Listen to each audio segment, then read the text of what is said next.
Samuel, capítulo 1.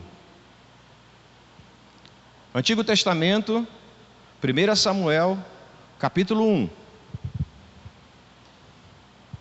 Peço a sua permissão para ler na nova versão transformadora. Essa versão que eu vou ler é a versão que vai estar aqui no Data Show, tá bom? Então a única coisa que eu quero pedir a você, para que a gente possa ganhar tempo e ser eficaz no ensino dessa noite, que você abra a sua Bíblia, independente da versão que você tem, revista atualizada, corrigida, nova linguagem de hoje, você abre, marca com seu dedinho, marca com uma fita que tem na sua Bíblia, marca ela e fecha. Se você não tiver NVT, fecha ela um instantinho, para a gente poder acompanhar todo mundo aqui. Está entendido, irmãos? Então você vai marcar aí na sua Bíblia, depois você pode abrir e continuar lendo, não tem problema. Mas agora nesse começo eu quero ler e você me acompanhar a leitura nessa versão que está aqui, que é a nova versão transformadora, tá bom? Você pode ficar em pé para descansar as pernas da cadeira? A gente vai ficar uns 40 minutos sentadinho, então fique um instantinho para você acompanhar. Então eu vou fazer a leitura conforme está aqui no Data Show, depois você pode abrir a Bíblia e ler sentado e acompanhar da forma que você achar melhor. 1 Samuel capítulo 1, verso 1, diz assim a palavra do Senhor: Havia um homem chamado Eucana, que vivia em Ramá, na região de Zufi, na região montanhosa de Efraim. Era filho de Jeroão, filho de Eliú, filho de Tou, filho de Zufi, da tribo de Efraim. Eucana tinha duas esposas, a primeira se chamava Ana e a segunda Penina. Penina tinha filhos, Ana, porém, não os tinha. Todos os anos, Eucana subia de sua cidade até Siló para adorar o Senhor dos Exércitos e oferecer sacrifícios a ele. Nesse tempo, os sacerdotes do Senhor eram Ofni e Finéias, os dois filhos de Eli. Quando Eucana apresentava seu sacrifício, dava porções de carne à sua esposa Penina e a cada um dos filhos e filhas dela. A Ana, porém, dava uma porção especial, porque a amava, apesar de o Senhor não lhe ter dado filhos.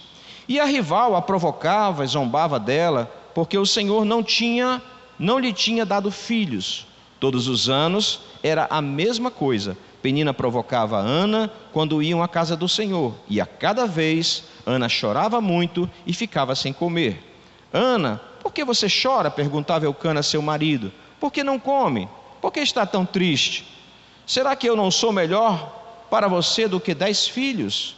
Certa vez, depois de comerem e beberem em Siló, Ana se levantou. O sacerdote Eli estava sentado ao lado da entrada do templo do Senhor, e Ana estava muito angustiada e chorava sem parar enquanto orava ao Senhor. Então fez o seguinte voto: Ó Senhor dos Exércitos, se olhares com atenção para o sofrimento da tua serva, se responderes à minha oração e me deres um filho, eu o dedicarei para sempre ao Senhor, e o cabelo dele nunca será cortado. Enquanto ela fazia a sua oração ao Senhor, Eli a observava, viu que os lábios dela se moviam, mas como não ouvia som algum, pensou que ela estivesse bêbada. Até quando vai se embriagar, disse ele, largue esse vinho. E Ana respondeu: meu senhor, não bebi vinho, nem outra coisa mais forte. Eu estava derramando meu coração diante do Senhor, pois sou uma mulher profundamente triste. Não pense que eu sou uma mulher sem caráter. Estava apenas orando por causa da minha grande angústia e aflição. Neste caso, vá em paz, disse Eli. Que o Deus de Israel lhe conceda o que você pediu. Muito obrigado, exclamou ela. Então Ana voltou e começou a se alimentar novamente, e o seu rosto já não estava triste. Na manhã seguinte, a família toda se levantou bem cedo e foi adorar o Senhor novamente. Depois voltaram para casa em Ramá. Eucana teve relações com Ana e o Senhor se lembrou dela. No devido tempo, Ana engravidou e teve um filho, e lhe deu o nome de Samuel, e disse: eu o pedi ao Senhor. No ano seguinte, Eucana e sua família fizeram a viagem anual para oferecer sacrifícios ao Senhor e cumprir o seu voto. Ana, porém, não foi. Vamos esperar até o menino ser desmamado, disse ela ao marido. Então o levarei ao Senhor e o deixarei lá para sempre. Amém? Feche os seus olhos, vamos orar. Pai, muito obrigado pela Tua palavra. Tua rica e preciosa palavra foi lida nesse momento, e oramos em nome de Jesus, para que o Espírito que nos trouxe para esse lugar seja o mesmo Espírito que nos ensine nesse momento a respeito dessa palavra. Agradecemos ao Senhor por cada pessoa que está nesse lugar. São aqueles que o Senhor escolheu para ouvir e aprender da Tua palavra nessa noite. Nós te agradecemos, oramos e te bendizemos em nome de Jesus. E você diz amém. Podem sentar, irmãos.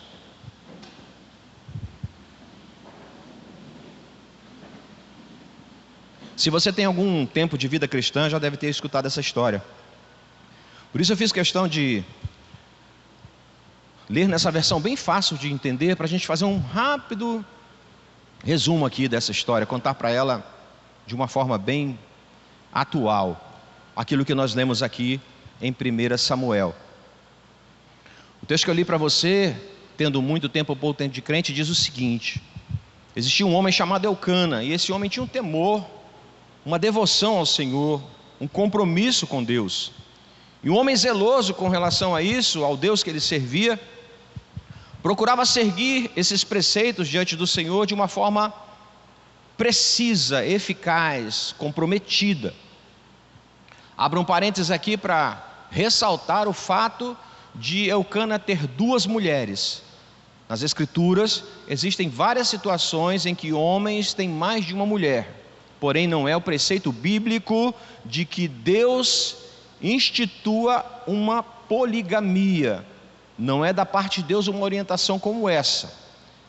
Houve no decorrer do tempo um desvio quanto a essa possibilidade de permanecer na monogamia, um homem casado com uma mulher e uma mulher casada com um homem.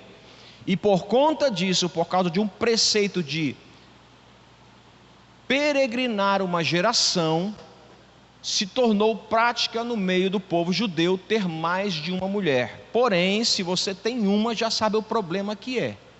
Então, todas as vezes na Bíblia que tiver o fato de que um homem tem várias mulheres ou mais de uma mulher, tenha a convicção que ali tem um problema. Mas era um preceito, e a gente pode entender por que começou esse preceito. Porque Ana, como eu disse para você, era a primeira mulher de Eucana, e era uma vergonha, era um peso, uma mulher não poder procriar, não poder ter filhos. Então, quando Eucana, amando a Ana, a tomou como mulher, e percebendo que ela não tinha filhos, mais um motivo para que ele optasse por uma segunda mulher. Provavelmente Eucana tomou essa decisão de também lançar mão de Penina como esposa, justamente pelo fato de Ana não ser fértil, ser estéril. Mas diz as Escrituras que ele amava a primeira mulher. Por isso fecho o meu parênteses aqui para dizer que Deus, ele não aprova a poligamia. A permissão sobre isso nas Escrituras está pelo fato de o povo judeu querer adequar a prosperidade de uma geração a uma mulher infértil. Feche o meu parênteses aqui, porque esse não é o propósito da mensagem nessa noite. Mas o certo é que Eucana era zeloso, temente ao Senhor. E tão zeloso ao Senhor, ele separava um tempo para sair de Ramá até Siló, onde existia um templo, onde existia um sacerdote, para chegando lá ele oferecer sacrifícios. Ele era tão temente ao Senhor, que ele sabia que esses sacrifícios acompanhavam uma geração. Então ele provavelmente separava um animal compatível a uma geração que viria de Ana, e também um animal compatível à geração que viria da esposa Penina. Penina, como disse as Escrituras, eu li para você, tinha filhos e filhas, não sei quantos, mas ele separava numa proporção igualitária aquilo que seria o sacrifício de Ana e a sua geração, que ela não tinha, mas separava também o de Penina e seus filhos que ela tinha. Então era uma proporção igualitária desse sacrifício. Não sei se animais completos ou carnes completas, mas era, por exemplo, um animal para cada um, ou quilos de carne para cada um, para quando chegasse lá na hora do sacrifício, fosse entregue ao sacerdote no templo e fosse expiado, fosse observado os pecados daquela geração, a geração que viria de Ana e a geração que viria de Penina. Então Eucana fazia isso com muito zelo, com muito cuidado. Porém, quando a gente começa a ler a história que eu li para você, você observa que Ana carregava dentro dela uma tristeza e uma angústia tremenda, Porque não só ela via os meninos nascendo, os meninos de Penina nascendo, e ela sofrendo com cada gestação e cada chegada de criança, e ela não podendo gerar, já era um suplício viver naquela casa. O mesmo texto que eu li para você diz que Penina provocava. Então imagina, a cada gestação, a cada criança nova, Penina passava na frente e dizia: olha aqui mais um. E a Ana sofria com isso. Para completar o sofrimento, existia essa peregrinação anual de Eucana e a sua família. Separava Ana, separava Penina e seus filhos, juntava uma caravana, separava os animais, seguia até Siló, a cidade do sacrifício, e apresentava. E mais uma vez era um sofrimento, porque era apresentada as carnes e o sacrifício para a geração que sairia de Ana, e ela também via isso ser separado para Penina, e as crianças também entregando lá, ou de certa forma sendo representadas pela geração que saía de Penina. Então isso era um sofrimento para Ana. E diz a palavra do Senhor que ela chorava muito. Repete comigo: ela chorava muito. E ela não escondia isso de ninguém.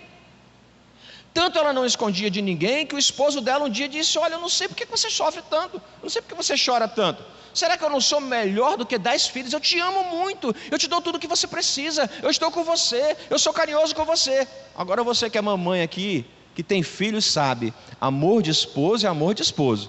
Amor de filho com filho é outro, completamente diferente.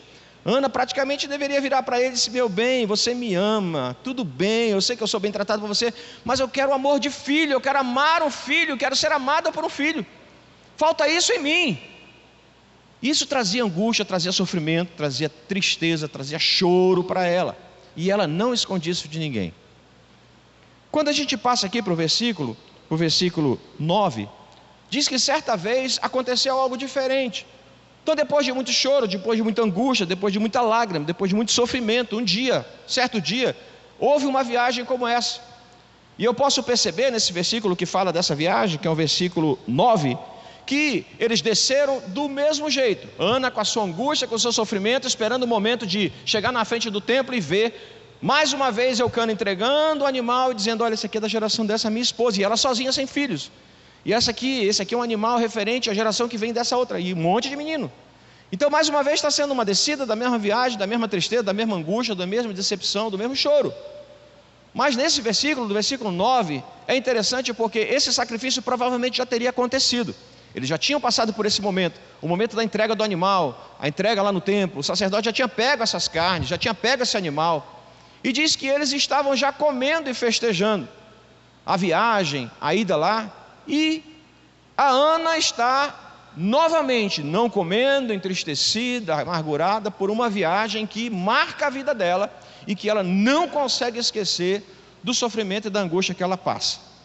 Ela resolve voltar ao templo, e voltando ao templo, ela começa a orar ao Senhor. E eu creio, pela expressão do texto, que Ana ela foi bem escandalosa, chorava mesmo, desesperadamente, e no seu choro e na sua oração estava descrito aquilo que ela pedia ao Senhor: eu quero um filho. E no desespero de ela colocar ao Senhor o seu desejo, o seu sonho, aquilo que completaria o seu ser, uma criança, ela faz um voto ao Senhor.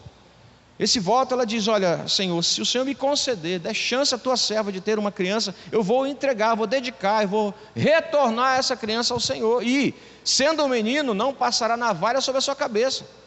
Ele será marcado, e toda criança, e toda vez que essa criança estiver no templo, vão falar: é o filho de Ana. Olha o cabelão, está desde criança. Então ela fez esse compromisso com o Senhor.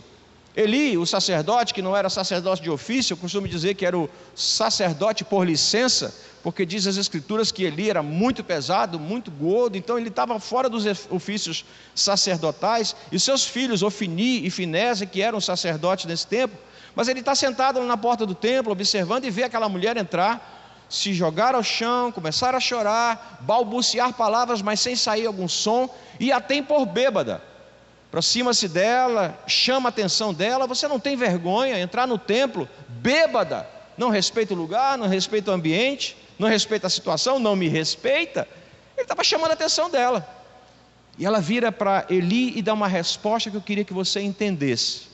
Ela vira para ele e diz: Senhor, não me tenhas por bêbada, não estou embriagada, e nem eu sou uma mulher sem caráter. Repete comigo: mulher sem caráter. mais alto do que eu falei no microfone: mulher sem caráter. Ela fala para Eli: eu não sou uma mulher sem caráter, eu tenho caráter. Então aquilo que eu estou fazendo aqui, Senhor, é a angústia do meu ser, é o sofrimento da minha alma, é a dor do meu coração. Por isso não saem palavras, mas saem lágrimas. Eu estou sendo o que verdadeiramente eu sou.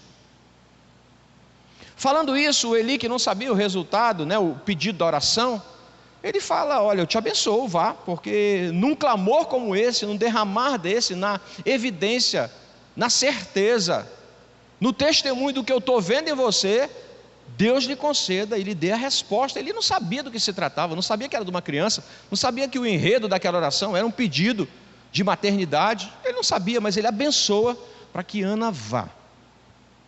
Eu quero parar aqui para poder a gente trazer um princípio pastoral, que agora é que vai começar a mensagem.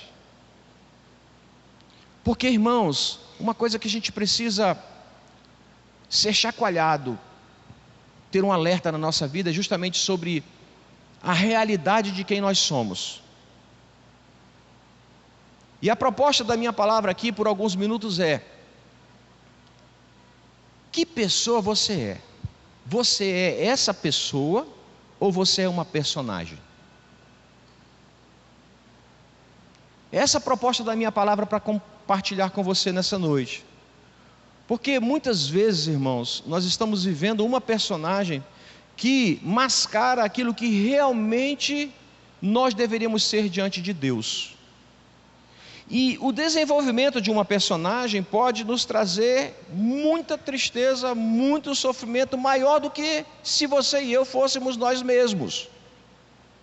Porque a Ana, ela não esconde de ninguém que ela sofre, que ela é triste, que ela é amargurada, que ela é angustiada. Ela não esconde isso de ninguém.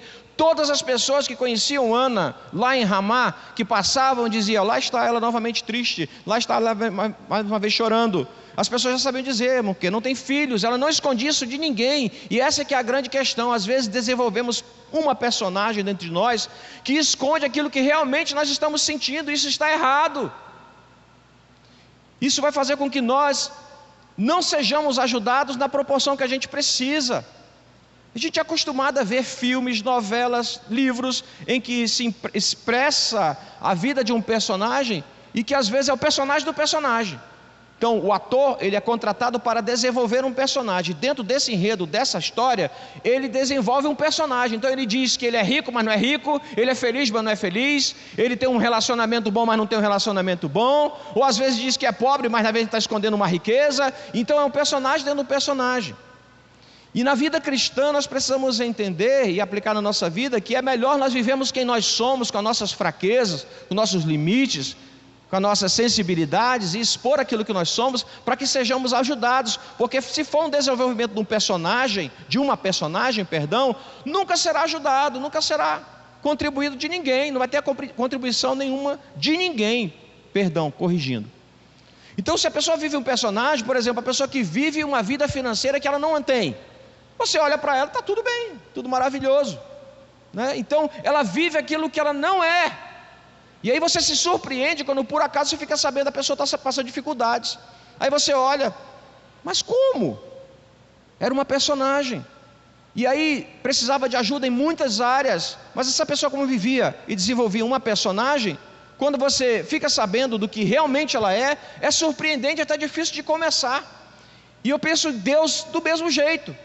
Ele fica olhando lá de cima e diz: mas uma personagem, ela não é assim, ele não é assim, ele não vive assim, ele está sofrendo, ela está amargurada, mas ela quer viver uma coisa que ela não é, e que não está vivendo, que não está dentro dela.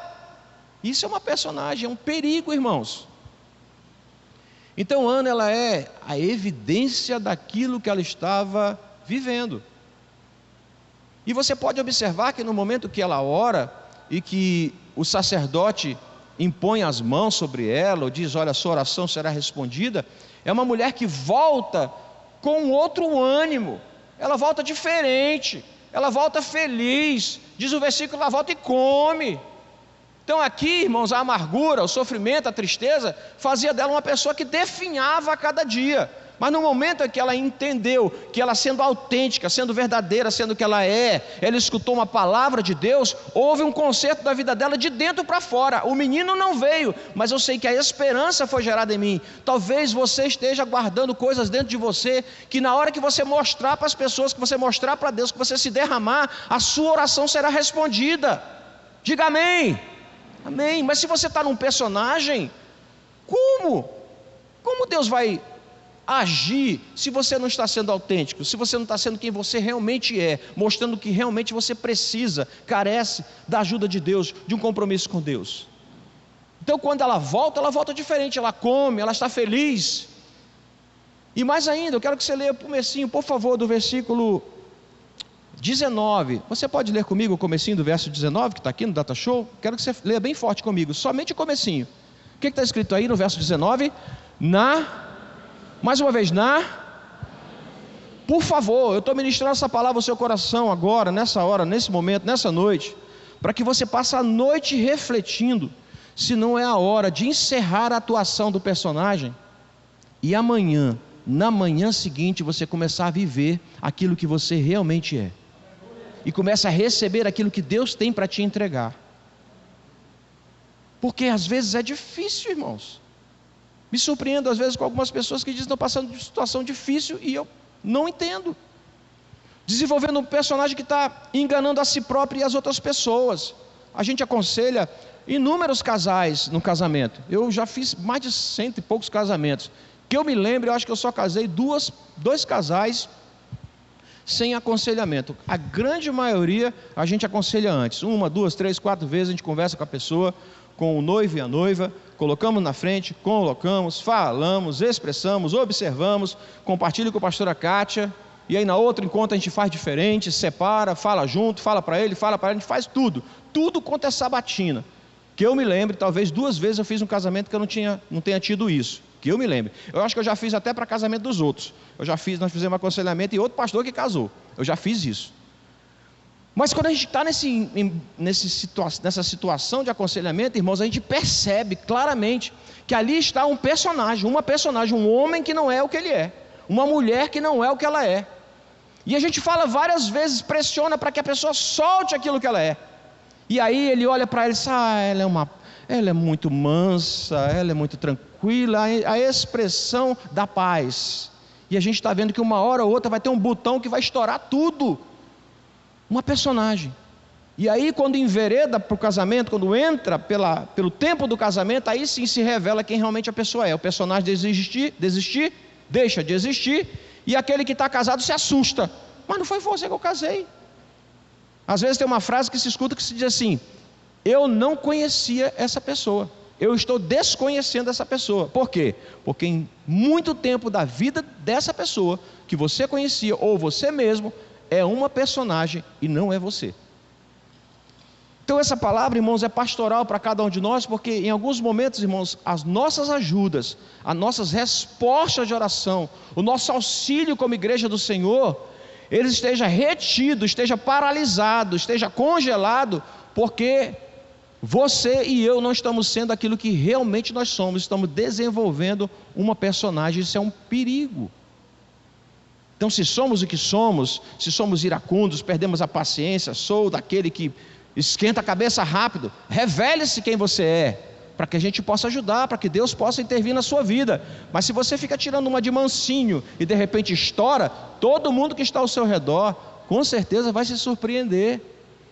Se você é uma pessoa que precisa crescer em algumas áreas, que se revele como Ana revelava-se. Ela dizia, eu preciso de um filho, é isso que falta dentro de mim, esse é o meu sofrimento, e eu choro, eu me angustio, eu me chateio com essa outra, eu me irrito, eu não gosto de fazer essa viagem, eu me incomodo até mesmo na hora do sacrifício. Ana falava, Ana expressava, ela dizia o que ela era. Mas nós precisamos sim nos encaminhar nesse sentido, irmãos, de viver a pessoa que realmente nós somos. Não perfeitas, não seremos perfeitos, mas nas nossas imperfeições, na revelação delas, nós podemos ser ajudados. Mas se uma pessoa olha para você e acha que está tudo bem, está tudo maravilhoso, tem pessoas que sorriem à vontade, Ri de tudo, mas eu já percebi que tem riso de todo jeito. Tem pessoas que riem por nervosismo, tem pessoas que riem por querer esconder aquilo que ela não quer revelar, tem uma tristeza dentro dela, e tem pessoas que riem com vontade mesmo. Então a hora que é angústia, sofrimento, não é hora para rir não, chore. Na hora que é para celebrar, celebre. Seja o que você é como pessoa, mas não desenvolva uma personagem, porque isso vai reter toda a resposta de Deus para a sua vida. Você está entendendo o que eu estou falando? Diga amém. Amém. Ana volta para casa com a certeza de que a sua oração estava sendo respondida. E mais ainda, ela deita-se com Eucana e engravida. Ela grávida, ela fica feliz, alegre, satisfeita, é uma cara diferente, mudou o visual da mulher, mudou a fisionomia dela, ela tem felicidade, ela tem aquilo, a resposta da sua oração, ela argumenta, quando o marido dá 1 ano mais ou menos, né, da volta do próximo sacrifício, já Samuel nascido, é um menino verdinho, um menino novinho, então não tem condições de aguentar uma viagem, aí ela argumenta com o marido, diz, olha, dessa vez eu não vou, porque o menino da mama é meio fraquinho ainda, mas o ano que vem nós vamos subir, eu vou deixar Samuel como eu prometi ao Senhor. Sabe, eu aprendi uma coisa quando eu reli esse texto aqui, eu quero ensinar para você nessa noite.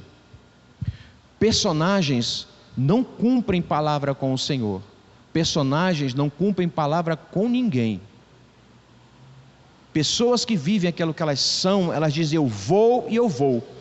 Eu estarei lá. Você vai comigo e eu vou com você. Pessoas que sabem quem elas são e vivem quem elas são, elas cumprem a palavra. Agora, personagem não cumpre palavra. Então ela diz, para não te desagradar, você vai, estarei com você lá, mas é o personagem. No dia seguinte ela te liga e diz, não dê, ou queria muito, mas ela já sabia. Essa pessoa já tinha convicção que não estaria, que não ia poder ajudar, que não ia poder estar com você. Não podia um monte de coisa, mas na hora de responder era uma personagem dizendo, eu não quero te desagradar, eu não quero te entristecer, eu não quero te decepcionar. Então diz, olha, pode contar comigo. Quantas vezes te escuta assim, gente? E aí eu pergunto, que tipo de relacionamento pode ter com uma pessoa assim? Que você não sabe quem ela é, porque na verdade ela está desenvolvendo uma personagem e não o que ela realmente é. Então, irmãos, é um alerta para nós como igreja, para expressarmos aquilo que nós somos. E isso precisa ser, se a pessoa não percebeu, porque se você for realmente o que você é, quem lhe conhece percebe, sim ou não? Você conhece a pessoa, ela realmente é autêntica, é aquilo que ela é. Quando você chega perto, Elisa, você está triste. Paulo, o que aconteceu? Chegou, você sabe, é autêntica, é ela a pessoa. Mas quando é um personagem, irmão, como é que se sabe? Não se tem noção de que é. E então nessa autenticidade daquilo que nós somos, nós podemos ser ajudados. Mas tem pessoas que querem que a gente adivinhe o que ela está vivendo, o que ela está passando, a ajuda que ela precisa, quando na verdade ela está vivendo um personagem que a gente adivinhe se ela é a verdadeira ou se ela é uma personagem. E aí não tem condições de ninguém ser ajudado, de ninguém crescer. Ou perdão, de alguém ser ajudado ou de alguém crescer. Ninguém está aplicado errado.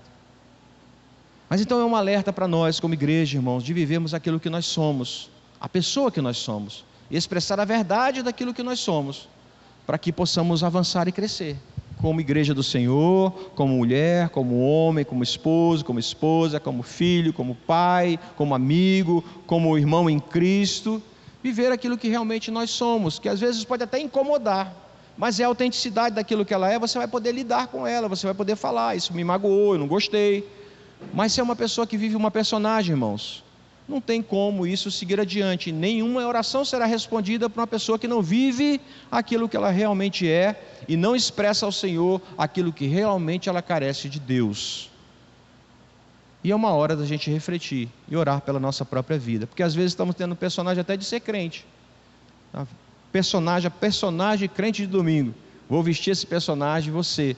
Mas na segunda-feira, você é uma pessoa que está triste, ansiosa, uma pessoa cheia de expectativas, esperando respostas, mas eu vi você aqui no domingo, você sorrindo, com uma roupa nova, um tamanco novo, tudo maravilhoso, nem sabia que você estava desempregado. A gente precisa mostrar aquilo que a gente é. Chega de ser personagem. Pastor, em alguns momentos a gente não pode agir dessa forma? Sim, em pouquíssimos momentos. Quando, pastor? Quando isso vai afetar amargamente ou abruptamente a vida de uma pessoa. Poxa, uma notícia triste, um momento constrangedor, é melhor que você diga, não, está tudo bem. Mas no outro momento você fale a verdade. Lembra da mulher sunamita? O filho morreu, ela ficou muito triste, mas pediu para o marido, apeia um animal, prepara um animal, me separa um servo, porque eu vou procurar o profeta. E quando ela vai procurar o profeta a vê de longe e diz, olha, Geazi, lá vem a mulher sunamita e vem rápido. Vai lá ver o que ela quer. O Geazi sai correndo, por ordem do profeta, se apresenta diante da sunamita, e ele pergunta para ela, está tudo bem? Ela diz, está tudo bem, porque não era para ele que era para falar, era para o profeta. E ele volta dizendo, olha, está tudo bem, mas está vindo aí. E o profeta pergunta a ela, está tudo bem? Ela diz, está tudo bem, mas eu quero que o Senhor volte até minha casa, porque o meu filho morreu. Então existem momentos da nossa vida que não é um desenvolvimento de um personagem, mas é uma calibração das nossas palavras, para não matar uma pessoa por um impacto, mas a verdade precisa ser dita. Viver a verdade é necessário, ser a pessoa que você é necessário, senão Deus não pode te ajudar, e nós muito menos. Deus conhece você e sabe, numa hora vai cair a máscara, vai acontecer alguma coisa que você vai se revelar, mas a nós outros só nos resta nos surpreender, se esse personagem acabar a sua atuação de uma forma desastrosa. Queria que você fechasse seus olhos para a gente orar. Amém, irmãos?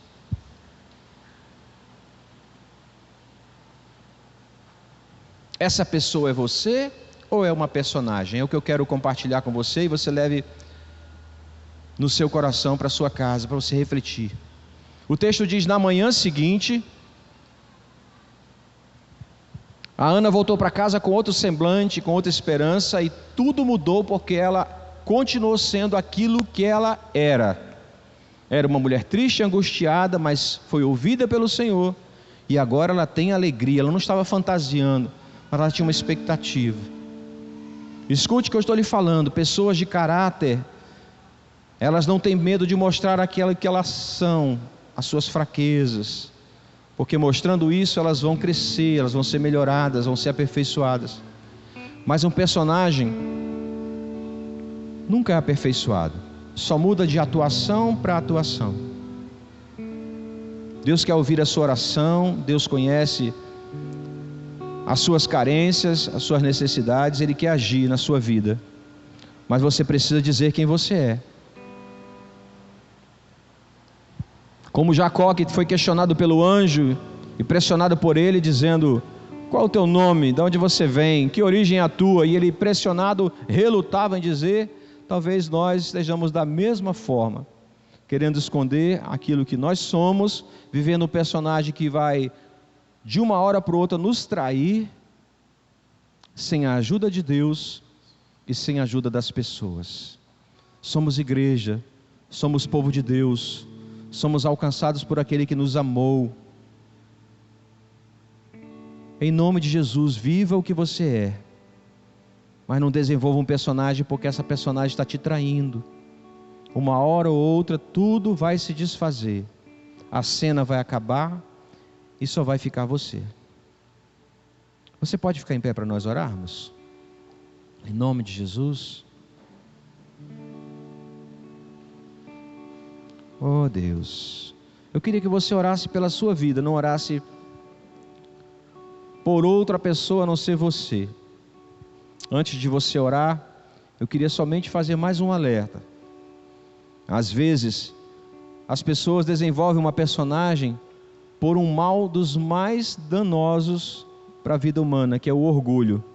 Ah, não, se for mostrar quem eu sou, todo mundo vai saber. Isso é orgulho, irmãos. É orgulho. Personagens são orgulhosos, eles não querem mostrar, querem esconder o que a pessoa é. Então é hora de você orar e colocar diante do Senhor a sua vida. Senhor, eu quero viver aquilo que eu sou, nas qualidades que eu tenho, mas também nos defeitos que eu possuo. Eu quero viver essa pessoa, porque tendo qualidades o Senhor vai me usar, vai me abençoar, e tendo defeitos, o Senhor vai me aperfeiçoar, mas você precisa viver a pessoa que você é. Deixe de mão qualquer personagem que esteja te iludindo. Isso não vai dar bem, não vai acabar bem. Então eu vou me calar um pouquinho para você poder orar pela sua vida, em nome de Jesus. Em nome de Jesus.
Aleluias.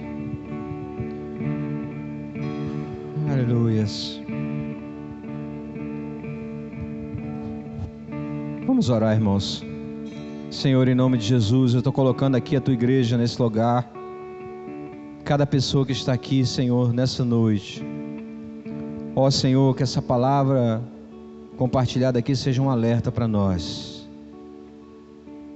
De romper com qualquer ilusão que nos faça viver uma pessoa que nós não somos. Nós entendemos, Senhor Deus, que isso não vai ser bom, não vai acabar bem, e que é melhor às vezes mostrarmos todas as nossas limitações ao Senhor e às pessoas, para que possamos ser abençoados, para que a nossa vida na manhã seguinte seja diferente. Nós queremos aprender com o exemplo de Ana, que não escondia quem ela era, e derramando-se diante do Senhor foi abençoada, teve sua vida mudada, porque ela nunca desejou viver uma personagem, mas desejou viver aquilo que ela era diante do Senhor. Nós oramos abençoando, Senhor, cada pessoa que ouviu a Tua palavra nessa noite, e te agradecendo, Senhor Deus, pela Tua preciosa palavra, que não volta vazia. Nós oramos te agradecendo, te bendizendo em nome de Jesus, e você diz amém. Amém, meus irmãos? Aleluia. Podem sentar, por favor.